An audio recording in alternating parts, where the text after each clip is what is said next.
Bonjour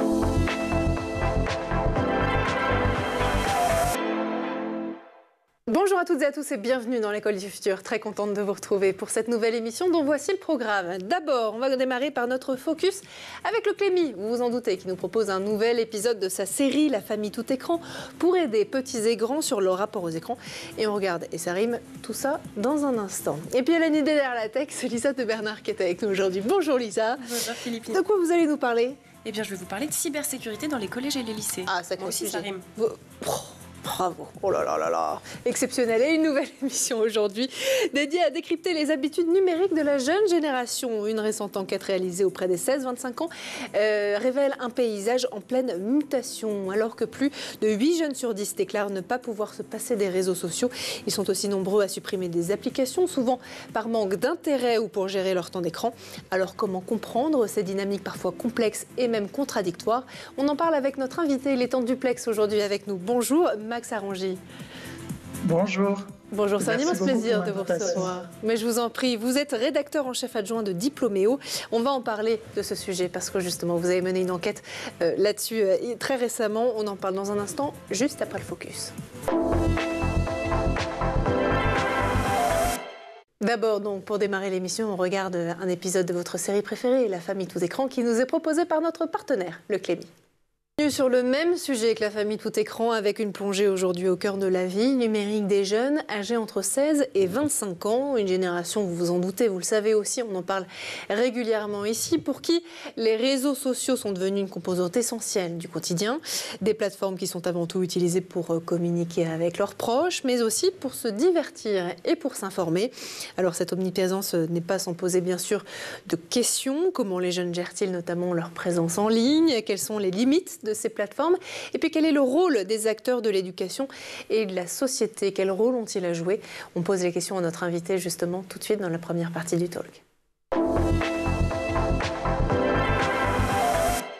Max Arangy, vous êtes en duplex avec nous aujourd'hui. Je rappelle que vous êtes le rédacteur en chef adjoint de Diploméo et vous êtes parmi nous aujourd'hui et c'est un vrai plaisir parce que vous avez récemment mené une enquête chez Diploméo en partenariat avec BDM qui date de mars de cette année où l'on apprend alors on apprend plein de choses, ça c'est sûr. On apprend notamment, là pour le coup sans vraiment doute j'ai envie de dire qu'Instagram et Snapchat restent les réseaux les plus utilisés par les 16-25 ans avec respectivement 76 et 63% d'utilisation. Qu'est-ce que ces chiffres ils vous inspirent aujourd'hui quant à l'ancrage de ces plateformes dans les habitudes numériques de cette nouvelle génération? Constate tout d'abord, c'est qu'en fait, les réseaux sociaux les plus populaires sont des réseaux sociaux qui sont vraiment liés à l'image et à la vidéo. On en parlait beaucoup ces dernières années, le fait qu'il fallait investir sur ces plateformes-là, que les jeunes consommaient beaucoup plus de vidéos, et là on constate vraiment que c'est l'hégémonie des plateformes vidéo. Par ailleurs, on parle des réseaux sociaux, mais il y a aussi YouTube qui reste le pionnier et le premier, la première plateforme la plus utilisée par les jeunes, puisque 77% des personnes que nous avons interrogées confirment s'y rendre régulièrement.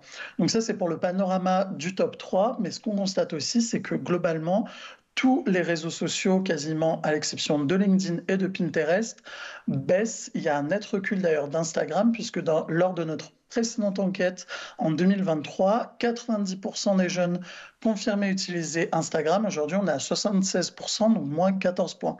Mais ce n'est pas la seule appli qui recule. Il y a aussi Snapchat, TikTok et bien évidemment, ceux qui sont le plus à la peine, c'est Twitter X et BeReal. Comment vous interprétez justement cette érosion quelque part, même si ces plateformes restent encore en tête? Est-ce que ça veut dire que les jeunes, finalement, ça ne les intéresse plus vraiment, ces réseaux sociaux, ou en tout cas que leur utilisation est différente? Alors certes, leur utilisation est vraiment différente, mais ce qu'on constate avant tout, c'est qu'il y a eu déjà un gros effet X Twitter. Alors pour revenir sur cette appli qui est la plus à la peine, avec moins 11 points par rapport à notre dernière enquête en 2023, il y a eu un effet clair Elon Musk et beaucoup d'appels au boycott sur les plateformes similaires qui se sont créées, que ce soit Blue Sky ou Threads, qui n'ont pour autant pas vraiment convaincu les jeunes jeunes non plus. Mais en tout cas, ce qu'on peut dire, c'est que les principaux éléments pour lesquels les jeunes suppriment ces applications, c'est parce qu'ils ne les utilisent tout simplement pas. C'est d'ailleurs la raison numéro un. 51% des jeunes nous confient qu'ils ont supprimé une application récemment parce qu'ils ne les utilisaient pas. 38% affirmaient avoir désinstallé une application parce qu'ils passaient trop de temps dessus. Il y a aussi le fait qu'ils n'aiment pas forcément le contenu qui est proposé sur la plateforme. Donc ça, c'est la troisième raison. Et la quatrième, c'est parce qu'ils ne sont pas en accord avec la ligne directrice de ce qu'ils retrouvent sur les réseaux sociaux. Aujourd'hui, on confirme qu'en 39% des jeunes confirment quand même avoir supprimé une application ces 12 derniers mois. TikTok consolide aussi sa position, vous en avez parlé, vous l'avez dit, en trio de tête avec 60% d'utilisateurs. Et ce qu'on apprend aussi, c'est que cette application, elle est particulièrement populaire chez les filles. Comment ça s'explique, ça ? Exactement. Alors, c'est vrai que chez les filles, c'est même l'application qui arrive en deuxième position, 77% d'utilisatrices. Alors, c'est vrai qu'on n'a pas forcément étudié spécifiquement pourquoi les filles s'intéressent particulièrement à cette application. Ce qu'on peut vous dire, c'est que les utilisateurs des réseaux sociaux, ils vont surtout pour discuter avec des amis, mais aussi pour se détendre et se divertir et suivre l'actualité. C'est les trois raisons principales pour lesquelles les jeunes vont sur les réseaux sociaux. Et c'est vrai que TikTok, avec son format de vidéo courte, répond très bien à la fois aux besoins de se divertir. Il y a des tonnes de créateurs sur des sujets tout aussi différents. Ça peut aller de la couture au do-it-yourself, à la cuisine, aux astuces pour bien gérer son budget. Donc il y a vraiment des tonnes de sujets. Donc forcément, ça parle un petit peu à tout le monde. Et puis, bien évidemment, beaucoup de médias traditionnels ou de créateurs, je pense notamment à Hugo Décrypte, ont investi ces réseaux sociaux pour fournir des éléments d'actualité. Et d'ailleurs, de nombreux jeunes n'hésitent plus à se détourner des médias traditionnels et aussi des plateformes traditionnelles comme la télévision pour aller sur les réseaux sociaux pour consulter et se renseigner sur l'actualité du moment. Effectivement, les réseaux sociaux pour s'informer, c'est l'une des autres. On apprend, c'est ce qu'on apprend aussi. Je vais y arriver sur votre étude. Max, est-ce que c'est choquant ou pas? Je ne sais pas, mais ce qui est sûr, c'est que X, anciennement Twitter et Facebook, là pour le coup, ça ne plaît absolument plus aux jeunes. X, plus du tout. Facebook continue quand même à résister. Notre analyse de ce côté-là, c'est que l'aspect communautaire de Facebook continue à séduire. Comme je le disais, la première raison, 75% des jeunes affirment aller sur les réseaux sociaux pour discuter avec leurs proches, mais aussi pour se détendre. Mais l'effet social communauté est très important. On pense d'ailleurs que c'est pour ça que Instagram et Snapchat sont dans le trio de tête et sont en première et deuxième position, parce que non seulement c'est des réseaux sociaux de partage de l'image et de la vidéo, mais c'est aussi des réseaux sociaux sur lesquels il y a une forte composante communauté avec des conversations privées qu'il y a un peu moins sur TikTok aujourd'hui. Donc Facebook parvient à résister pour justement tout son côté communautaire, groupe, des éléments qui ont été très peu reproduits sur d'autres plateformes. Aujourd'hui, sur Facebook, on a encore des grosses communautés, des groupes de promo qui peuvent s'échanger des documents facilement, créer des événements, etc. Donc ça résiste un petit peu, mais c'est vrai qu'il y a une forte baisse et on constate que Facebook est majoritairement utilisé par la tranche la plus âgée de notre enquête, donc plutôt les 24, 25 ans et plus. En revanche, Twitter, comme je le disais tout à l'heure, il y a eu beaucoup d'éléments et c'est forcément lié à son fondateur, à son rapprochement avec l'extrême droite aux États-Unis qui, du coup, s'éloigne un peu des convictions des utilisateurs.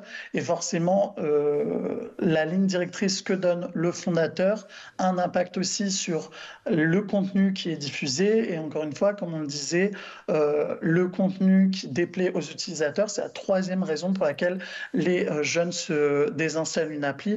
Donc tout ça, ça a forcément un impact sur l'abandon massif de Twitter et dans une moindre mesure, bien évidemment, Facebook. C'est intéressant ce que vous dites parce que quelque part cette nouvelle génération, on le dit régulièrement ici, est en quête de sens aussi et peut-être que l'incarnation du dirigeant entre autres de X, anciennement Twitter, peut-être que ça a un vrai impact aussi sur l'utilisation ou la non-utilisation de ce réseau social par les jeunes. Oui, c'est ça. Et c'est pas uniquement les valeurs que porte le fondateur, c'est aussi les différentes mesures qu'il a mises en place. Effectivement, on constate que les jeunes consultent l'actualité sur les réseaux sociaux, mais ils ont un fort recul critique vis-à-vis de l'actualité qu'ils consultent sur les réseaux sociaux. Seulement 4% des jeunes ont pleinement confiance dans les informations qu'ils reçoivent sur ces plateformes. Et il y a aussi un autre élément dont on parlera sûrement après, qui est le cyberharcèlement.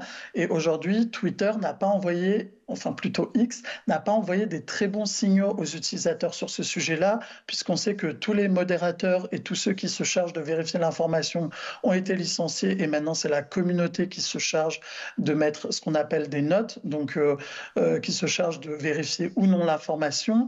Et du côté du cyberharcèlement, on sait qu'aujourd'hui, il n'est plus possible de vraiment bloquer un utilisateur, puisque si un utilisateur est bloqué, la personne qui est bloquée a quand même accès au contenu. Donc c'est d'autres éléments qui jouent en défaveur de Twitter et qui poussent sûrement les jeunes à se désintéresser de ce réseau social. Effectivement, un sujet passionnant dont on va parler en deuxième partie du talk. Peut-être juste avant de changer de partie et faire un petit tour du côté de la planète tech, l'enquête que vous avez faite, elle souligne aussi que WhatsApp reste la messagerie aujourd'hui de référence pour communiquer avec ses proches, à hauteur de 80%. Est-ce que pour autant c'est un réseau sécurisé ?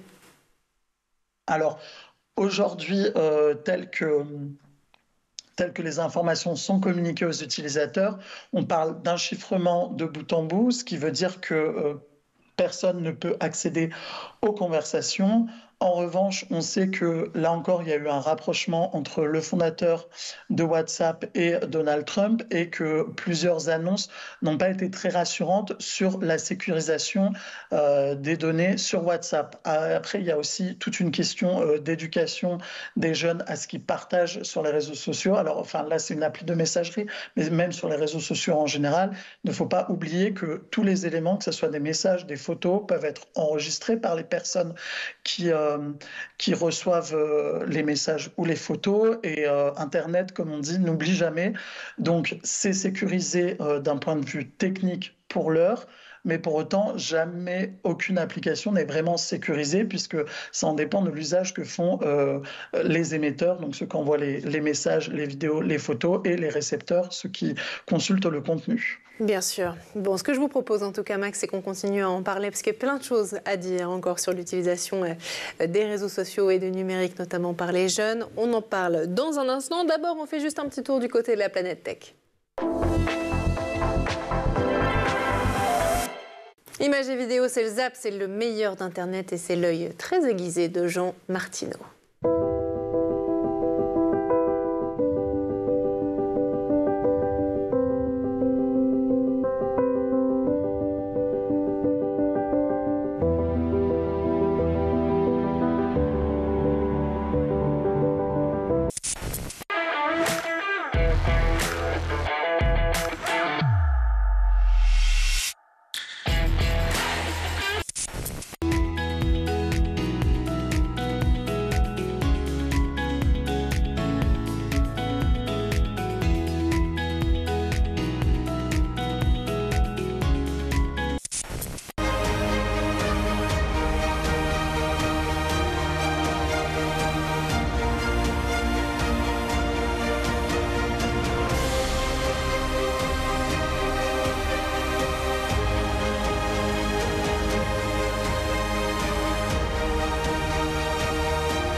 Allez, fin du zap et on est de retour sur l'école du futur, sur notre plateau surtout, toujours dans l'école du futur et en compagnie de notre invité en duplex aujourd'hui avec nous, Max Arangy. Je rappelle que vous êtes rédacteur en chef adjoint de Diploméo. Juste avant, Max, de reprendre nos discussions, on va laisser place à la chronique de Lisa de Bernard qui est en pleine forme et qui a une idée derrière la tech. En pleine forme et elle va nous expliquer un sujet absolument essentiel. Parce qu'on l'a tous vécu, Lisa, ce mail étrange qui promet un cadeau, une offre alléchante ou qui nous demande aussi parfois de vérifier un mot de passe en urgence.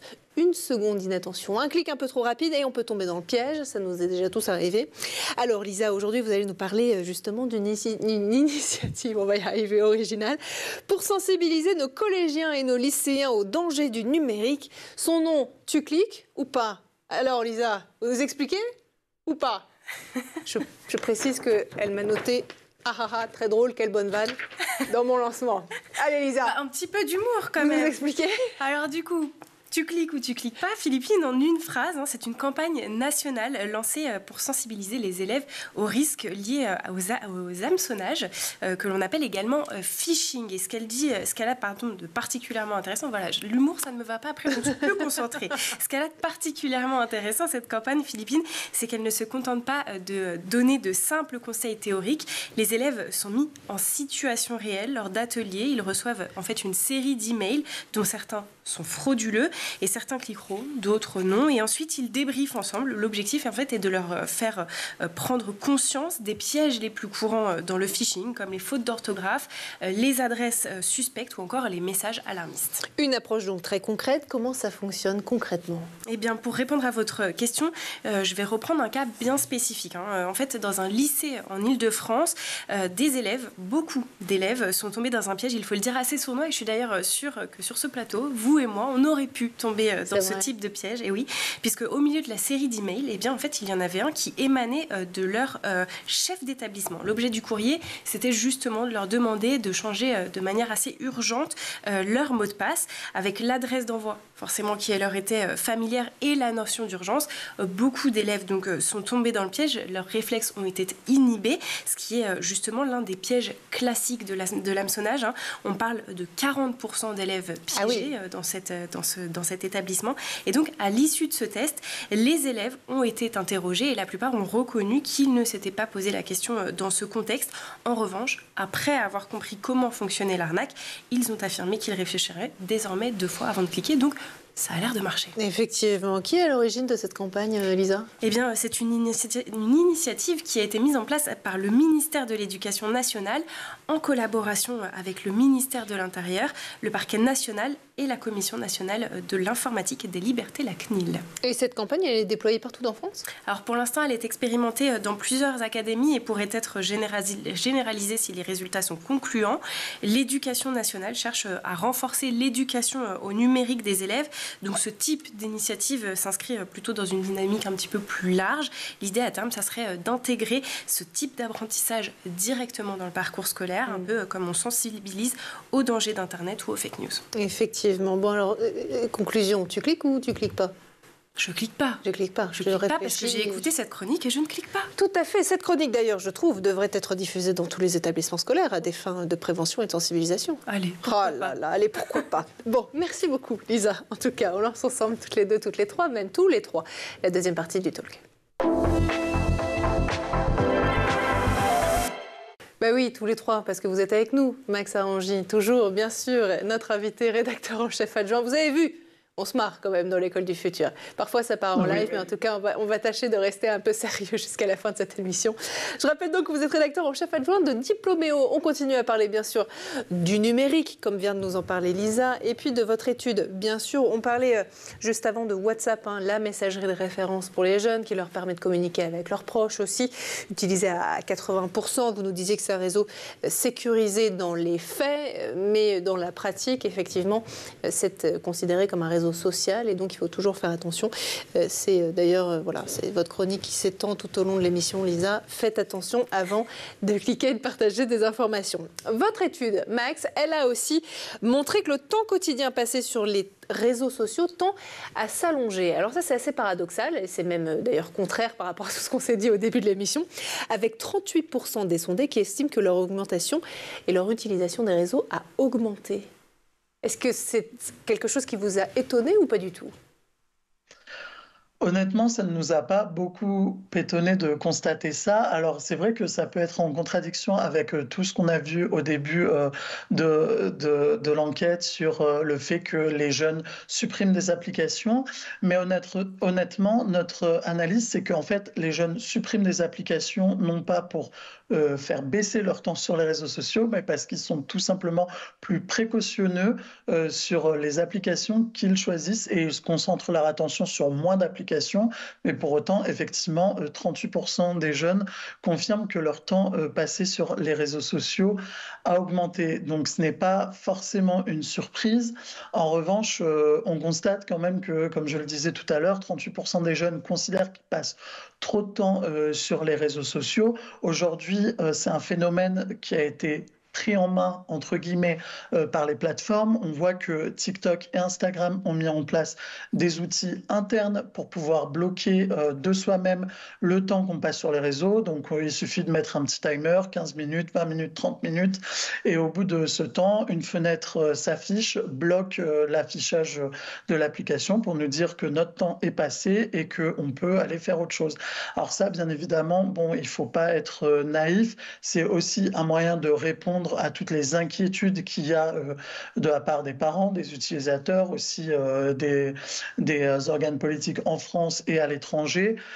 Mais pour autant, c'est déjà des mesures qui sont sur la base du volontariat. Donc, si la personne considère qu'elle ne passe pas trop de temps sur les réseaux sociaux, libre à elle de ne pas activer cette option.